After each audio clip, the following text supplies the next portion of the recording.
Waiter जेवण घेऊन आला आणि दोघांच्या प्लेटमध्ये सर्व करू लागला. ती ओढणी सावरत त्याच्या प्लेटकडे बघत जेवू लागली. दोघे शांतपणे जेवत होते. तिला प्रॉपर महाराष्ट्रीयन पद्धतीने व्यवस्थित जेवण लागतं म्हणून त्या हिशोबाने त्याने तिचं जेवण मागवलं होतं. त्याचं रात्रीचं जेवण खूपच कमी होतं. एक टाईमच त्याचं प्रॉपर हेल्दी डाएटचं जेवण असायचं. रात्री फक्त तो प्रोटीन शेक किंवा प्रोटीनयुक्त सॅलड असंच काहीचं त्याचं जेवण असायचं. म्हणून आता त्याने प्रोटीनने भरलेले सॅलड मागवलं होतं. आज शॉपिंगला गेली होती का? तो एक घास तोंडात घालत तिच्याकडे बघत म्हणाला. तुम्हाला कसं कळलं? ती चेहऱ्यावर आश्चर्यपूर्ण भाव आणत टेन्शनमध्ये म्हणाली. आता तिच्या लक्षात आलं की आपण त्याच्यासाठी गिफ्ट पण घेऊन आलो आहोत आणि ते द्यायचं राहून गेलं. ह्या सगळ्या घाईगडबडीत ती गिफ्टच विसरून गेली होती आणि आता त्याने लक्षात करून आणल्यावर आपण त्याच्यासाठी गिफ्ट घ्यायला गेलो होतो हेही लक्षात आलं का? म्हणून तो आपल्याला विचारत आहे का? असे प्रश्न तिच्या चेहऱ्यावर उमटले होते. मी मगाशीच म्हटलं, मी कितीही बिझी असलो तरी माझं लक्ष कायम तुझ्याकडे असणारच. तो किंचित भुवयावून चावत हसत म्हणाला. समशरने त्याला अवंती शॉपिंगला आल्याचं कळवलं होतं तेव्हा त्याने फक्त लांबूनच नजर ठेवायला सांगितलं होतं. ती कुठल्या शॉपिंग सेंटरमध्ये जाते आणि काय शॉपिंग करते ह्याच्याबद्दल बिलकुल चौकशी करायला सांगितली नव्हती. तिची प्रायव्हसी लांबूनच तो जपत होता. तिला कुठल्याही गोष्टीचा त्रास होऊ नये याची काळजी घेत होता. नुकताच त्याने आमदाराशी पंगा घेतला होता. त्याचं डोकं कुठपर्यंत चालेल काही सांगता येत नव्हतं. फक्त तिच्या सेफ्टीसाठी बॉडीगार्ड तिच्यावर नजर ठेवून होता. कबीरचा फोन स्विच ऑफ असला तरी समशर मागेच होता. ती हॉटेलच्या आतमध्ये आणि समशर हॉटेलच्या बाहेरच होता. त्यामुळे घाबरण्यासारखं काहीच कारण नव्हतं. पण ती समोरच हवी म्हणून तो पॅनिक झाला होता. हे बघा, माझ्या बोलण्याचा वेगळा अर्थ काढू नका, पण हे तुम्ही माझ्या मागे जे जासूस लावून माझ्याबद्दलची माहिती काढता हे थोडंसंही मनाला पटत नाही. आपलं नातं पारदर्शक असावं असं तुम्हाला वाटतं ना, मग पहिली पायरी तुम्हीच व्यवस्थित पार पाडा. तुम्हाला जर माझ्यावर विश्वास असेल तर मी कुठेही जाते ह्यावर तुमचा विश्वास असायला हवा.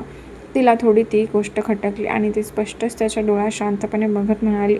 डोंट वरी, आपलं नातं पारदर्शकच असेल, त्याच्याबद्दल काही अपवाद नाही. आणि हे बॉडीगार्ड फक्त तुझ्या सेफ्टीसाठी आहे. त्यामुळे तुझ्या प्रायव्हसीला थोडासासुद्धा धक्का लागणार नाही.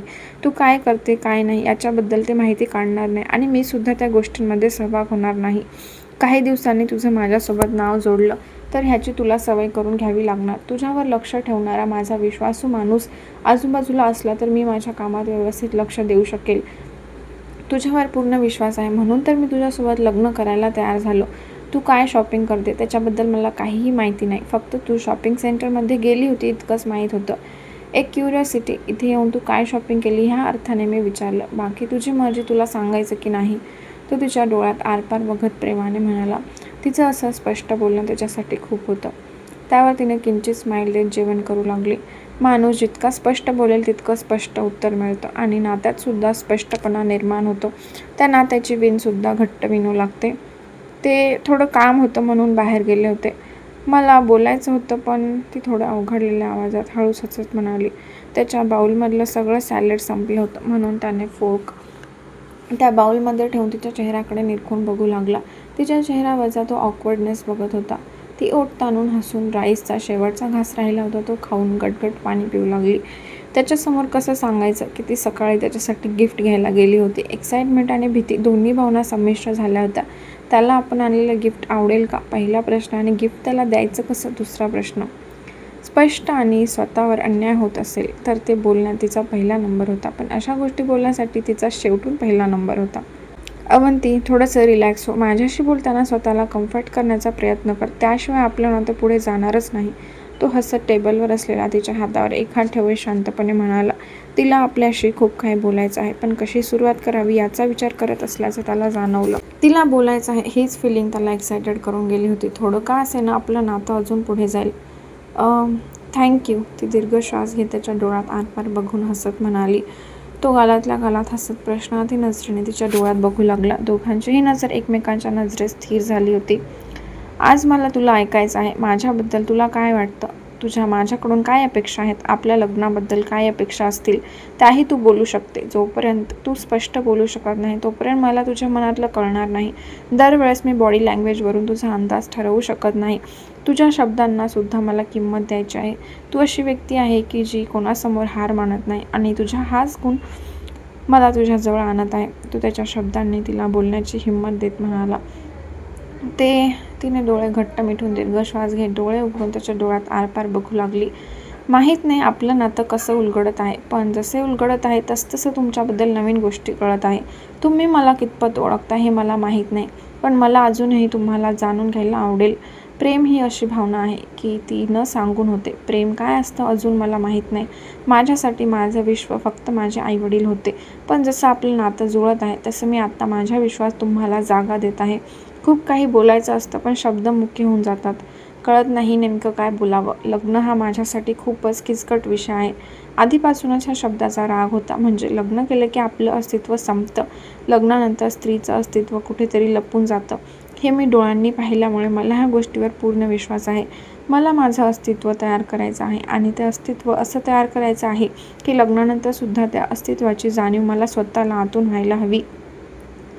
त्यासाठी मला वेळ हवा आहे आणि तुम्ही तो वेळ मला देत आहात ह्याच्याहून कुठलीच गोष्ट मोठी नाही. न विचारता तुम्ही माझ्या निर्णयात होकार दिला, हीच तर पहिली पायरी. आपलं नातं एक पाऊल पुढे घेऊन जाण्यासाठी तयार झाली आहे. माझ्या जीवनाची 24 वर्ष मी या खेडेगावात आणि तिथल्या चाली रूढी परंपरा यात घालवलेल्या आहेत. त्यामुळे एका स्त्रीला किती कुठल्या गोष्टीचा सामना करावा लागतो हे सगळं डोळ्यांनी बघितले आहे. लग्न झालं की त्या मुलीचं आयुष्य फक्त चूल आणि मूल यामध्ये जातं, म्हणून माझे विचारसुद्धा तसेच असतील. पण तुमच्यासारख्या जोडीदाराची साथ मिळत असेल तर माझेसुद्धा विचार बदलत जातील. एकदा माझे विचार बदलत गेले की हळूहळू माझ्यासोबत असणाऱ्या माझ्या मैत्रिणींच्या किंवा गावातल्या बायकांचे विचार बदलत जातील. मला फक्त वेळ द्या एवढीच तुमच्याकडून अपेक्षा होती आणि तुम्ही माझ्या अपेक्षांवर खरे उतरलात. ती ओठांवर मोठी गडद स्माईल आणत खुश होत म्हणाली. बोलताना अंगावर रोमांच उभे राहत होते, पण खूप काही बोलायचं होतं. पण जेवढे शब्द आठवले तेवढे ती बोलून मोकळी झाली. हसू, आनंद, एक्साइटमेंट, लज्जा सगळ्या भावना संमिश्र झाल्या होत्या. बोलताना डोळ्यात त्याच्याबद्दल एक आदरयुक्त चमक आली होती. तो एकटक फक्त भारावलेल्या नजरेने तिच्याकडेच बघत होता.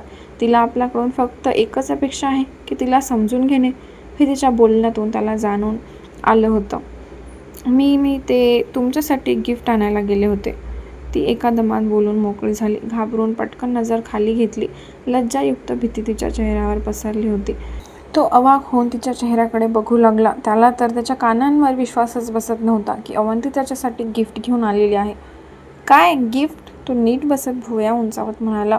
तिने हळूच मान हलवत चोर नजरेने त्याच्याकडे बघून पुन्हा खाली बघत हसू लागली. चेहऱ्यावर गोड लज्जेची लाली पसरून गेली होती. हृदय तर ट्रेनच्या स्पीडने धडधड करत होतं. तो आपल्याबद्दल काय विचार करत असेल हा विचार करूनच पोटात फुलपाखरू धुमाकूळ घालत होते. मानेवर गुदगुल्या होऊन डोक्याला मुंग्या येऊ लागल्या. उफ, तिचं लाजणं त्याच्या काळजाचा ठाव घेत होतं. Where is my gift? तो तिच्या चेहऱ्याला निहळत किंचित ओठ रुंदावत म्हणाला. मनापासून आवडलं होतं. तिने आपल्यासाठी काहीतरी आणलं आहे आणि आता तो हक्काने त्याचं गिफ्ट मागत होता. ती हुंकार भरत थरथरत्या हाताने मांडीवर ठेवलेल्या पर्समधून गडबड करून एकदाचा गिफ्टचा बॉक्स बाहेर काढला. धरा. तिने वैतागून बोलण्याचा विचार सोडून दिला आणि त्याच्यामुळे छोटासा गिफ्ट बॉक्स धरला. तिला आता स्वतःचाच राग येऊ लागला. 2 शब्द व्यवस्थित का बोलू शकत नाही? तिच्या वैतागलेल्या चेहऱ्याकडे बघून तो हसू लागला. थँक्यू. त्याने तिच्या हातातून बॉक्स घेतला आणि निरखून त्या चौकोनी बॉक्सला बघू लागला. गिफ्ट रॅप केलं होतं म्हणून आतमध्ये काय आहे याची उत्सुकता त्याच्या चेहऱ्यावर स्पष्ट दिसून येत होती. ओपन करू का? तो तिच्याकडे एक नजर बघून पुन्हा त्या गिफ्टच्या बॉक्सकडे बघत म्हणाला. नाही, घरी जाऊन करा. ती घाबरून अडखळत म्हणाली. भीती वाटत होती त्याला आवडेल की नाही. त्यापेक्षा त्याच्या चेहऱ्यावरचे एक्सप्रेशन न बघितलेले बरे. पण त्याने पुढच्या क्षणी त्या गिफ्टचं रॅपर उघडलं. गिफ्ट रॅपर जसं उघडलं तसं तिने डोळे घट्ट मिटून घेतले. हातातली पर्स अजूनच घट्ट आवळून घेतली. तिला फक्त आता हृदयाचे ठोके जाणवत होते. Wow, it's so beautiful. त्याच्या तोंडून शब्द बाहेर पडले. तसं तिने एक डोळा हळूच उघडून पाहिलं. त्याने बॉक्स उघडून त्यातलं सोन्याचं लॉकेट हातात धरलं आणि त्याला असलेले पेंडंटला निरखून बघू लागला. चेहऱ्यावर हलकं हसू होतं त्याच्या.